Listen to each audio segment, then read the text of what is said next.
Sinisimulan ko ang uyan ng baga. Bago ako magtrabaho ay nagro-rosaryo muna ako. Pagka-rosaryo ko, bababa na ako dito sa shop at magsisimula na ako mag-uyan ng trabaho. Ako po si Ramon Arnido Vivar, 68 years old. Taga-didi ako sa Barangay 10, Cabugao, Legazpi City.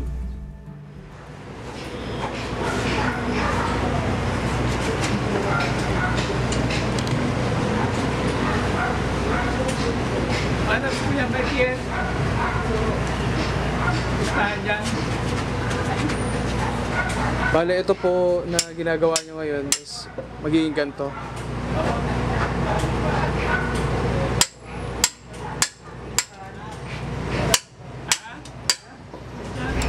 Nagsimula ako, ginagawa sa akin ng tatay ko magsapsap ng santol. Guguhitan niya, pagkatapos aalisin ko yung ginuhitan niya ng tigib, saka yan na martilyo.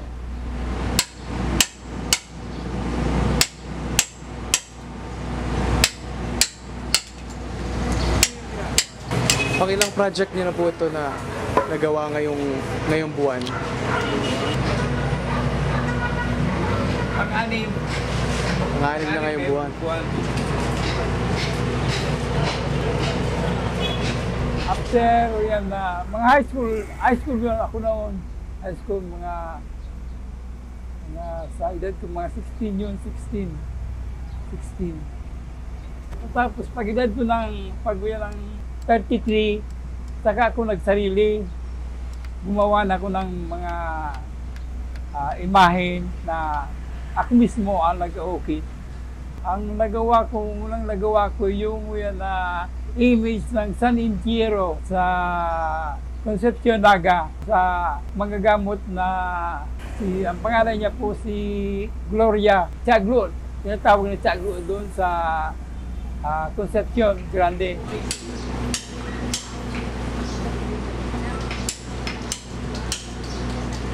Pag yan nakita ko ng tatay ko na sige lang ang laro, tinatawag niya ako, tapos nagsasapsap niya ako ng santol, guguhitan niya, tapos isasapsapin ko. Yan ang ginagawa sa akin ng tatay ko. Hindi naman tinuturoan, yun na lang ang ginagawa ko sa araw-araw. Tapos pagkatapos magtrabaho, alis na naman ako. Pupunta na kung saan. Hanggang matuto na ako nang gumuguhit. Kinukuha ko lang yung uyan na height. Alam ko na yung uyan na guguhitan. Nag-aaral ako sa Bicol University. Nag-aaral ako sa Divine. Nag-aaral ako sa Bicol College. Tapos hanggang 4th year lang ako. Pag 4th year ko noon, nag-concentrate na ako dito. Nung sa Busat, yung yan ang electronics. Tapos sa Bicol College, yan na education. Hinahanap ng sarili ko, trabaho talagang, yung manual talaga ang trabaho.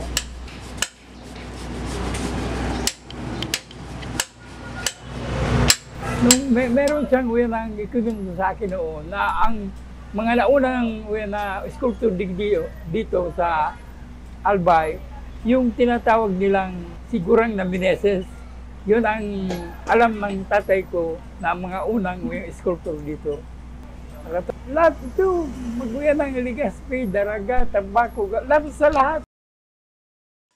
Masbati, lahat. Liwat yan ang mga Kristo na mga lalo na dito sa Malinaw, sa Tabaco, sa Tiwi. Mag-inom mga Kristo, isa lang ang gumawa niyan. Gawa ng tatay ko yan. Kami, pag may bagyo, saka lang kami nakakuha ng mga santol, pag na itumba. Doon kami pumuputol, ayaw ko na pumuputol dahil bawal yun. Bawal yun sa ng dinar. Ngayon, ang ginagawa namin, yung nagpapagawa, yun ang nagpo-provide ng santol. Yun ang ginagawa ko pag wala akong santol. Kung wala naman akong santol, ang ginagawa namin, fiberglass. Ang kawit pa rin, special ang pagkawit, special talaga ang pagtrabaho nito. Saka mataas ang presyo nito.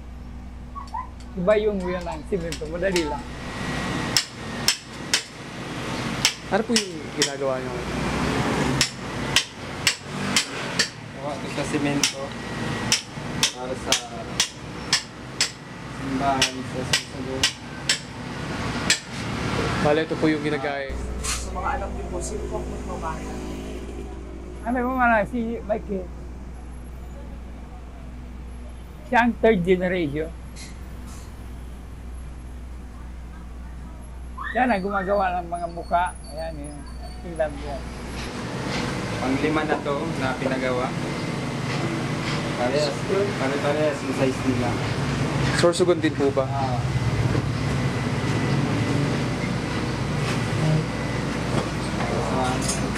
Sa simbahan ng Bakon Sorsogon. Ako po si Michael Vivar po, taga Barangay 10 Kabugao. Ang sa kuya pong edad ay 31 years old. Galing pa po ako ng Lidong Santo Domingo po. Bumabiyaya po araw-araw papunta dito sa sa Albay. Doon na po nakapangasawa po. Nandun po yung family ko po, yung anak ko. Ang anak ko po ay isa pa lang po at ang asawa ko po nakilala ko po siya sa sa social media po, sa Facebook. Mga anong oras po pala kukunin yan? Mga 5 po ng hapon po. Bali, tapos na po siya. Kailan niyo po po siya sinimulan? Ngayon lang na umaga. Bali, dinala po dito yung isang linggo. Bali, in-schedule siya para ngayon na linggo na. Kasi dahil madami mga nakapilang trabaho. Gano'n niyo po kabilis nagawa? Itong dalawa, bali, 1 day lang to. Tapos na to.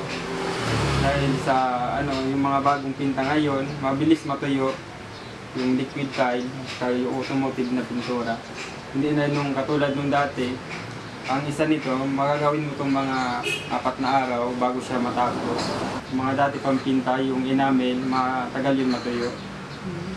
Itong mga latest na pinta ngayon, tsaka yung airbrush, mas mabilis na yung yung pag-shade. Tsaka mas pulido. Bali, elementary pa lang ako noon. Pag may mga repair na dumadating dito, pinapatulong ako nung tatay ko. Doon hanggang nung nag-high school ako, bali yung klase ko lang nung high school, half day lang, morning, tsaka yung after pag uwi ko ng tanghali, wala na akong pasok nung hapon, kaya dito na ako naka-focus sa shop.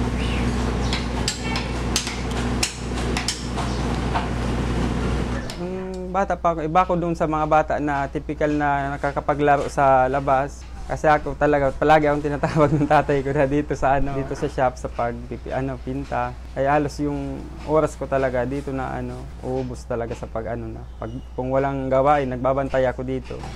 Nakita ko po pala kayo last time na halos walang mask na sinusuot habang nagpipinta. Hindi po ba kayo natatakot? Pag minsan nakalimutan, kadalasan nagmamas yan pag madamihan na pagpipinta.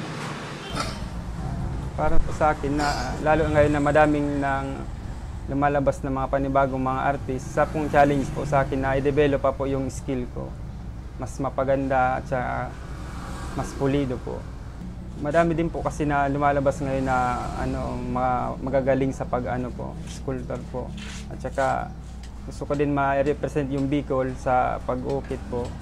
Katulad ng mga kilala doon sa Pampanga, yung makasabay din yung Bicol sa lililo.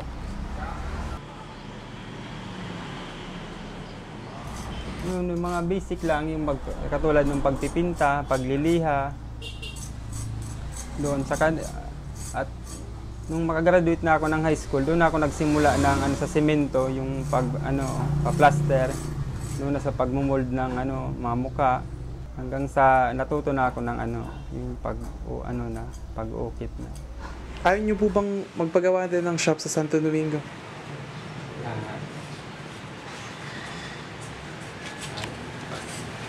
Wala rin na lumaki pa yung itong business namin. Pwede ka mag-branch. Pero dito na kasi yung yung kinasanayan ng tao. At saka di mo naman talagang maasikaso kung madami ka pang Dapat, ang message ko sa kanya, dapat mali niya ang trabaho niya. Nandiyan ang pera, nandiyan ano yan ang pagkabuhay niyo sa susunod ng mga araw. Bastante na siya. Isang santo po lang, bastante na siya. Saka dito paano sa trabaho ito, hindi ikaw maghahanap ng trabaho, ikaw ang hahanapin. Oo. Magsawa ka ng trabaho dito. So dapat, yung kaya mong gawin. Huwag kang papasok sa kontrata na hindi mo kayang gawin. Kasi kaya mong gawin, dapat nasa tamang oras. Diyan ka mumurahin. Pag hindi mo natapos mumurahin ngayon, kung hindi, kakaso ka pa niya.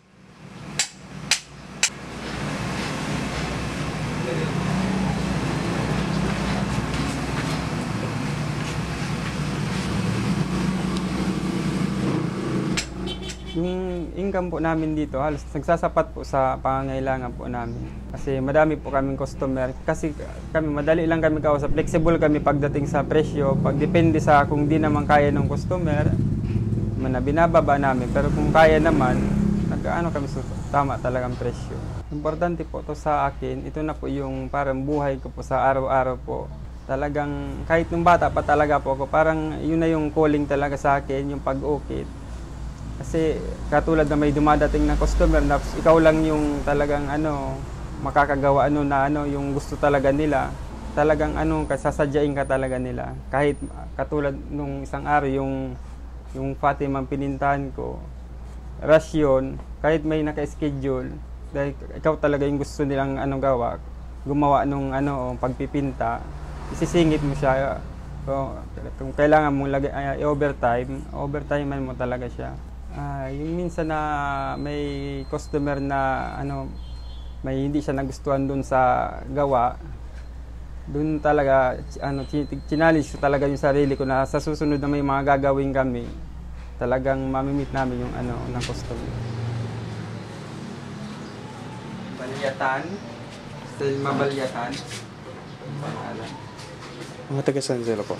Taga-Daraga po.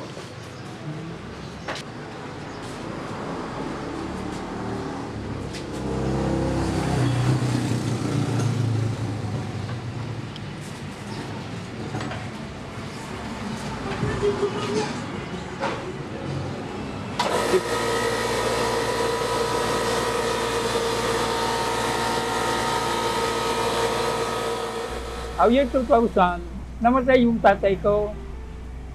Tapos itong kapatid ko na ito, si Gigorio, pagkatapos niya nang mag-retire sa DOH, nagsimula rin siya mag-uwi ng sculptor.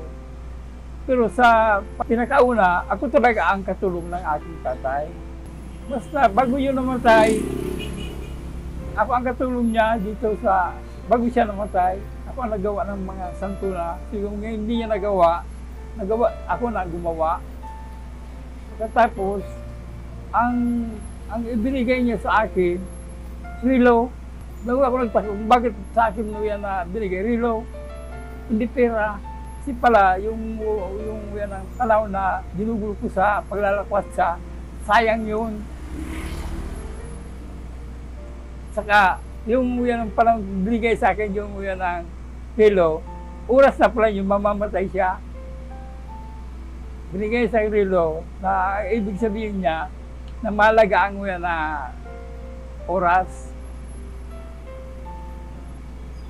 Nung ako na nagtatrabaho nitong yan na mga santo, doon ko na-realize na ang pinaka malaga sa buhay ng tao ang oras na napakalaga ng panahon. Huwag mong sayangin, napakalaga. Every minute, dapat mo yan lang maantabayan mo yung yan na oras. Sayang ng oras, wag mo sayangin sa walang yan na katuturan. Dahil no, lahat sa akin, inom, mag-sigarilyo, lahat. Dapat sana, noon ko pa ginawa ito. Kung bata pa ako, nasayang yun. For 40 years. Pag-edad ko ng 50, inalis ko lahat. Saka nag-boom naman yung buhay ko. Saan na po pala natin ito dadalhin, tatay? Dadalhin po natin tong pina-repair dyan sa clinic po ni Doc, dyan sa kabilang building lang naman po.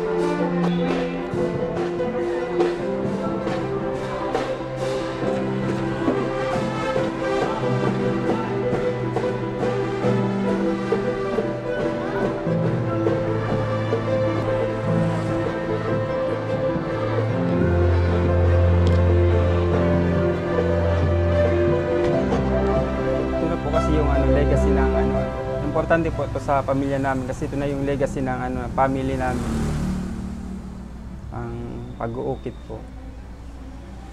Napakalaking uyan na halaga yun sa akin. Hindi na sayang yung pagod ng tatay ko, yung pagod ko. Ipamahagi namin yung kaalaman namin sa pag-school ko. Dahil ang trabaho namin special. Ang talent namin galing sa itaas. Dapat kung meron silang na hilig dito sa pag-school ko, dapat na ibuhos nila ang puso niya sa pagtasa. Devoted talaga sila sa paggawa ng mga imay ng images ng mga santo o si Cristo man o Santa Maria man. Para magkaroon sila ng yung pagbabago sa buhay, o inspiration. I'm very proud ka sa sarili mo. Saka, ang pinaka-importante dyan, you know how to thank God. Alam mo kung paano ka magpapasalamat sa Diyos. Siyempre, smiling ka palagi. Ginawa mo yun. Pero, wala lang yun. Wala yun. Sa taasan na. Sa taasan mo yan na, hindi depende pa sa taas. Hindi ka pwede mag-proud ka sa sarili mo. Meron sa taas na nakita ka. Dapat mababa lang ang from God.